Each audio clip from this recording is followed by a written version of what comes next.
እዝራ ድንገት ኩኩሻን አግኝቶ የቢኒ እህት ያለችበትን ሆስፒታል እንድትወስደውና እንድታሳየው ይጠይቃታል። እሷም በተባለችበት መሰረት እሺም ካሳከምካትማ ደስ እያለኝ ነው የምወስድህ። እናም በጣም አዝኛለሁ፣ ግን የቢኒን መሞት በጣም ግራ ያጋባል። እሷም ባገኘኋት ቁጥር ሂጄ ስጠይቃት ስለ ወንድሟ ትጠይቀኛለች። ምን ብዬ እንደምመልስላት ግራ ገብቶኛል ስትለው ዶክተሩን አሁን ትውጣ ስላለ አሁን ላይ ዶክተሩ ትውጣ ስላለ ልትወጣ ነው፣ ግን የት እንደምትሄድ አላቅም ስትለው ምንም ችግር የለውም ከዶክተሩ ጋር ተነጋግሬ እኔ ወስዳትና እኔ ጋር አስቀምጣታለሁ። ከዛም እየተከታተልኩኝ ሕክምናዋን እንድትከታተልም አድርጋታለሁ። እኔ ራሴ አመላልሳታለሁ። እኔ እንኳን ባልችል ባለቤቴ ታመላልሳታለች ብሏት ስለነበር እሺ በማለት ይቀጣጠራሉ ለመሄድ። ይዘዋት ለመምጣት ተቀጣጥረው እያለ ድንገት ኩኩሻ እየጠበቀችው እሱ መኪናውን አቁሞ ስልክ እያወራ እያለ ድንገት መነን ትመጣለች። መነን ልጇን ቸክ የምታደርጋት ምክንያቱም ደግሞ የሀብል እናት እንዳትነቃና ልጇ አለመሆኗን ከሰማች ድንገት ካወቀች ምንም አይነት ቻንስ አይኖረኝም፣ ገንዘብም አትሰጠኝም ብላ ስለምታስብ ኩኩሻን እየተከታተለቻት ስለነበር ኩኩሻን ስታይ ያለችው ከዝራ ጋር ነበረ። መነንም አያየኝም ስልክ እያወራ ነው ብላ ስላሰበች ኩኩሻን ከመኪናው ጀርባ ለማናገር ሞከረች። አንቺ የተረገምሽ እንዴት እዚህ ጋር ከሱ ጋር ትገናኛለሽ ስትላት እባክሽን ልጅቷን የፈለገ ነገር ይቀራል እንጂ ለልጅቷ ስል ግዴታ ማድረግ ያለብኝ ነገር አለ ስትላት አልገባኝም። አዎ ምክንያቱም የቢኒ እህት አሁን ላይ ምንም አይነት ሰው የላትም፣ ብቻዋን ናት።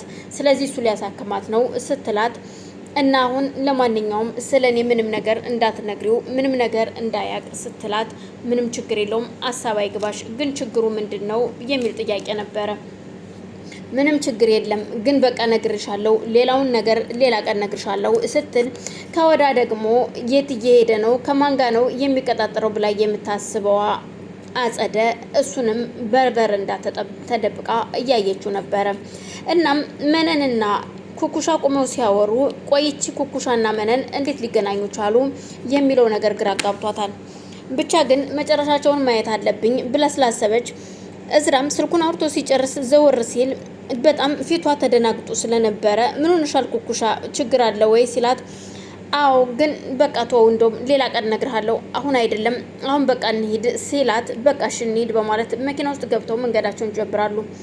ስለዚህ አሁን እኔ ማንን መከተል ይኖርብኛል? እዝራን ወይስ መነንን ነው መከተለው ብላ ታስባለች። ስለዚህ መከተል ያለብኝ መነንን ይሆናል በማለት መነንን ተከትላ የሄደችው አጸደ መነን ከገባች ከቤት ውስጥ ከገባች ደንግጣ ስለነበረ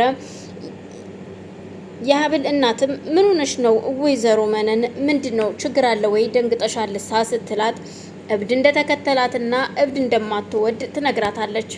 እናም ይሄን ከተማ እኮ እብድ አያጣውም፣ እንደው ብታይ የሆነች እብድ እስካሁን ከውስጥ ያልወጣችም እያለች በሀሳብ ሄዳለች። ምክንያቱም እዝራ አግኝቶኝ ቢሆንስ ድንገት ደግሞ ለዝራ ነግራውስ ቢሆን የሚለው ነገር እንጂ አጸደ እንዳየቻት በፍጹም አታውቅም። እናም ቡና ላፍላልሽ በማለት ወደ ውስጥ ትገባለች። መነንም እኔ ላፍላ ስትላት አይ አንቺ ዛሬ እንግዳ ስለሆንሽ እኔ ላፍላልሽ በማለት ወደ ውስጥ ትገባ ወዳውኑ በር ከፍታ አጸደ ትገባለች። በዛን ሰዓት ነበር መነን የደነገጠችው። አንቺ ምን ልታረጊ መጣሽ? እንዴት መጣሽ እዚህ ቤት ስትላት ያው ማነው ስሟ ያቺ ልጅሽ ማነው ስሟ ማለቴ ኩኩሻን ተከትዬ ነው የመጣሁት ስትላት እኮ ምን ልትሰሪ መጣሽ? አሁን ነይ ልጅ ውጭ እናውራ ስትል ውጭ ለማውራትም ፍላጎት አልነበራትም። ማለትም ምን ቤት ነው የመጣሽው? ሰው አለ እንዴ ሌላ ሰው ቤት ውስጥ የሚል ጥያቄ ስትጠይቃት ሰው እንዳለና እሷም እንግዳ እንደሆነች ስትነግራት እንግዳውስ ሴትዮዋን ማየት አለብኝ እንግዳዋን በማለት ቁጭ ትላለች። እንደዛም ሆኖ ቡናዋን ይዛ ጀበናዋን ይዛ ወደ ሳሎን ስትመጣ የሀብል እናት አጸደ ቁጭ ብላለች። እንዴ እንግዳ አለ እንዴ ቆየውባችሁ በማለት አጸደን ሰላም ካለቻት በኋላ ማለት ይቺ ማናት እባክሽቺ ማለት የሀብል እናት ናት ማለት አንቺ ኩኩሻ እያልሽ የምትጠሪያት በማለት ትነግራታለች።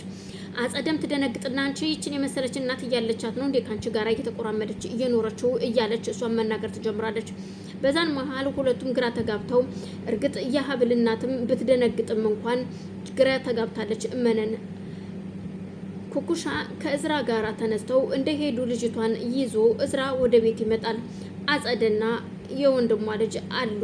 ሁለቱም ቁጭ ብለው ምግብ አቅርቢልን እያሉ ሀብልን እየጠየቁ ግን ደግሞ አባት እንዴት እሷን እንድታቀርብላችሁ እንደዚህ ባሽሙር ትናገሯታላችሁ እናንተ የተረገሟችሁ በማለት ግራ ተጋብቶ እሱም እየሰደባቸው እያለ ድንገት ልጅቷን ይዞ በር ከፍቶ ሲገባ ይደነግጣሉ። ቆይች ልጅ እንዴት ይዛት መጣ ሲሉት ልጅቷም ከዚህ በፊት አጸዳ አስፈራርታት ስለነበረ በፍጹም እኔ እዚህ ቤት መቀመጥ አልፈልግም፣ አውጣኝ፣ ከዚህ ቤት ለምን አመጣኝ አጸዳ ያለችበት ቤት ስትለው ሁሉም ይደነግጣሉ። አጸደም ደንግጣ የኔ እናት ሰላም ልበልሽ፣ ብር ስለሌለኝ ነው ህመሙን ሳትታከሚ እንደቆረጥ የተገደድኩትኝ፣ ብር ጨርሼ ነው ብትላትም ህፃኗ ግን ከንግግሯና ከአነጋገሯ የተነሳ አጸደን ማናገርም ሆነ መቅረብ አትፈልግም። በዛን የተነሳ ሁሉንም ሰላም ካለች በኋላ ሀብል ወደ መኝታ ቤት ይዛት እንድትሄድ ይሰጣታል።